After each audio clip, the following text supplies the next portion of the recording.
Hi students, welcome back to our channel Achieve Excellence in Commerce by Mansi सवेरी। सो आज हम journal में illustration number 6 calculate करने वाले हैं। तो शुरू करेंगे illustration number 6।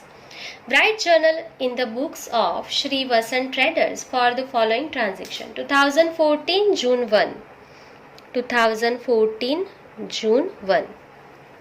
A current account is open with SBI Bank by depositing 20,000. So आपने SBI बैंक में करंट अकाउंट ओपन करवाया है, 20,000 रुपीज डिपोजिट करवाया है। तो क्या करेंगे, कैश जाएगी और बैंक जो है वो पैसा लेगी ना। So bank is receiver, debit the receiver.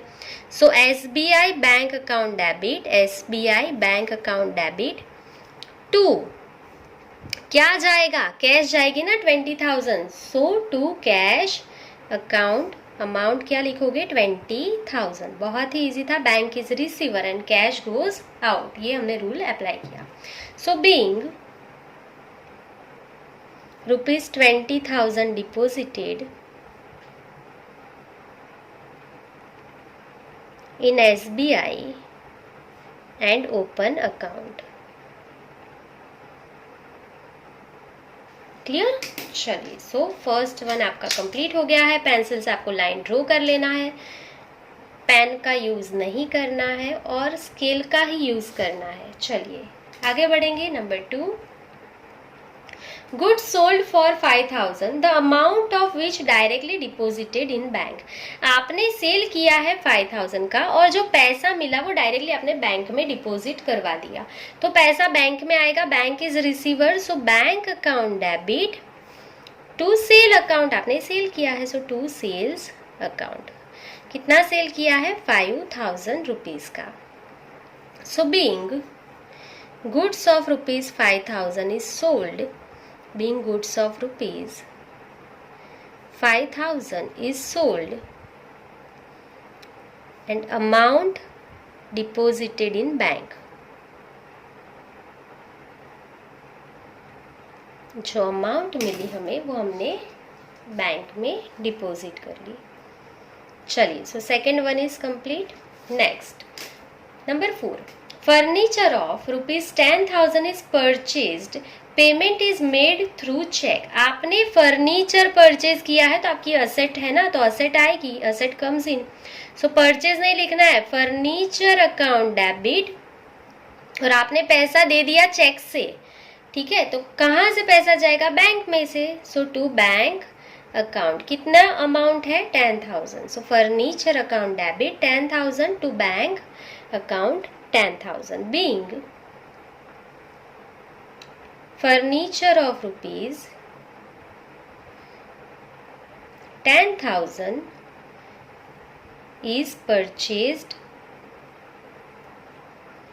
and amount is paid by check। आपने अमाउंट पे कर दी चेक से। चलिए, सो यहाँ पे आपका 4 नंबर का ट्रांजेक्शन कंप्लीट हो गया। Next number 8, withdrawn from bank rupees 400 for personal expense and 700 for office expense. तो आपने पर्सनल एक्सपेंस के लिए 400 रुपीज विड्रॉ किया है। ओनर का पर्सनल एक्सपेंस जो होगा उसे हम ड्रॉइंग बोलते हैं। तो आपको यहाँ पे क्या डेबिट करना है, drawings account debit, drawings account debit. Owner ने पर्सनल यूज के लिए कितना विड्रॉ किया है, 400। आगे लिखेंगे आपने 700 ऑफिस एक्सपेंस करने के लिए विड्रॉ किया है। अगर आपने लिख लिया ऑफिस एक्सपेंस अकाउंट डेबिट तो जर्नल रॉन्ग हो जाएगी। क्यों? क्योंकि आपने ऑफिस एक्सपेंस करने के लिए परचेज किया है पर ऑफिस एक्सपेंस किया तो नहीं ना, आपने ऑफिस एक्सपेंस किया ही नहीं अब तक। समझो एक बात इलिस्ट्रेशन के हिसाब से कि अगर आपने ATM से 200 रुपीज विड्रॉ किया, ATM से आपको कैलकुलेटर लेना है, आपने 250 रुपीज ATM से विड्रॉ कर लिया कैश, पर अभी आपने कैलकुलेटर लिया तो नहीं ना, आपका एक्सपेंस हुआ ही नहीं अब तक। समझ में आया? आपका एक्सपेंस अब तक हुआ ही नहीं है, तो आपके पास तो कैश आएगी। अगर आप ऑफिस एक्सपेंस लिख दोगे तो गलत हो जाएगा, क्योंकि ऑफिस एक्सपेंस अब तक हमने किया नहीं, सिर्फ हमने पैसा विड्रॉ किया। सो बैंक में से कैश आएगी। सो कैश अकाउंट डेबिट, कितनी कैश लेके आए हो, 700, ये 400 आप ओनर को दे दोगे उसके पर्सनल यूज के लिए, और ये ऑफिस एक्सपेंस के लिए हमने 700 विड्रॉ किया। कहाँ से लेके आए? Who is the giver? Bank is giver, so to bank account. Total कितनी अमाउंट हम लेके आए? 1100। इजी था। चलिए, so now being ₹400 for personal use, 700 for office expense, withdrawn from bank. आप बैंक से विड्रॉ करके आए। क्लियर? चलिए आगे देखेंगे number 10। A check of ₹1500 received from Virat. Virat के पास से आपको चेक रिसीव हुआ है, सो नंबर 15। अगर आपको चेक मिलेगा तो पैसा कहाँ पे आएगा? बैंक में। Bank is receiver, so bank account debit, bank account debit to, किसने दिया?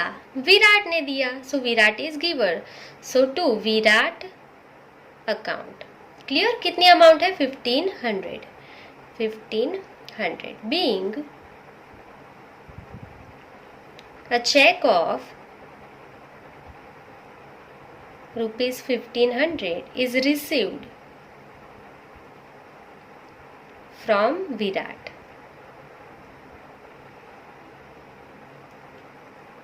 क्लियर? चलिए, सो यहाँ पे आपके 15 नंबर तक, सॉरी ये 10 डेट है, नंबर 10। सो 10 नंबर तक आपके ट्रांजेक्शन कंप्लीट होते हैं। अभी नेक्स्ट देखेंगे number 15। Goods of ₹3000 sold on cash to Parthiv. Cash transaction है, पार्थिव का नेम कहीं पे भी नहीं आएगा। Out of which 50% amount received by cheque. आपको 50% अमाउंट चेक से मिल गई, तो यहीं पे लिख रही हूँ मैं नंबर 15। पैसा बैंक में आएगा, सो बैंक अकाउंट डेबिट। आपने कितना सेल किया? 3000, उसका 50% मतलब आधा अमाउंट आपको चेक से मिल गया, मतलब 1500 मिल गया। ये कैश ट्रांजैक्शन है, उसने आधा पेमेंट चेक थ्रू किया, बाकी का आपको कैश में दिया होगा, सो कैश अकाउंट डेबिट आधा 1500। ठीक है, तो 3000 आपको रिसीव हो गया।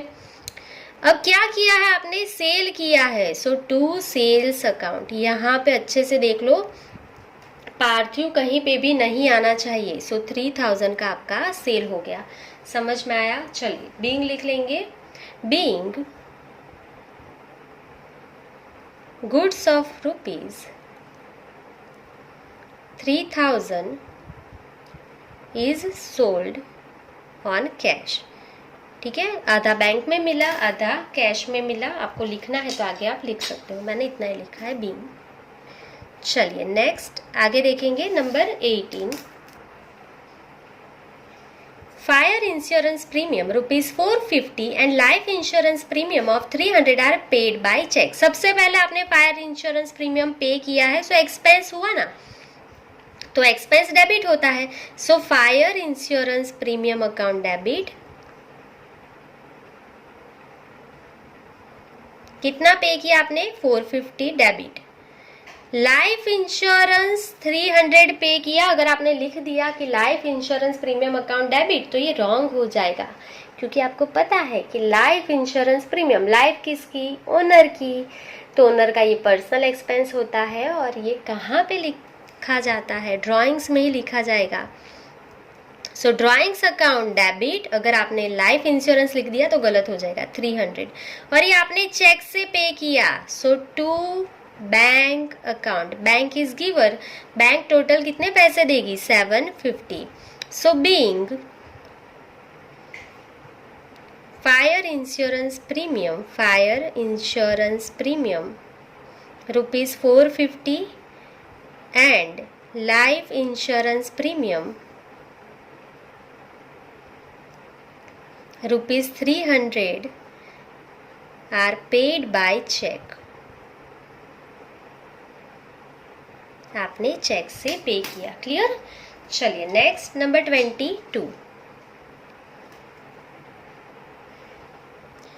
Bank has credited ₹100 for bank interest and debited ₹50 as bank charges to our account. Bank ने आपको ₹100 क्रेडिट दिया है बैंक इंटरेस्ट, तो आपके लिए इनकम हो गई। किसने दिया? बैंक ने दिया। Bank account debit to bank interest account. Bank interest आपके लिए क्या है? इनकम है ना। बैंक इंटरेस्ट अकाउंट, आपके अकाउंट में ₹100 आए हैं। Being bank credited ₹100 for bank interest. Bank ने आपको ₹100 क्रेडिट दिया बैंक इंटरेस्ट, तो आपके लिए इनकम है, तो बैंक इंटरेस्ट क्रेडिट हो गया और बैंक अकाउंट में पैसा आया। बैंक इज रिसीवर, डेबिट हो जाएगा। तो 25 में ये नंबर फर्स्ट वन थी।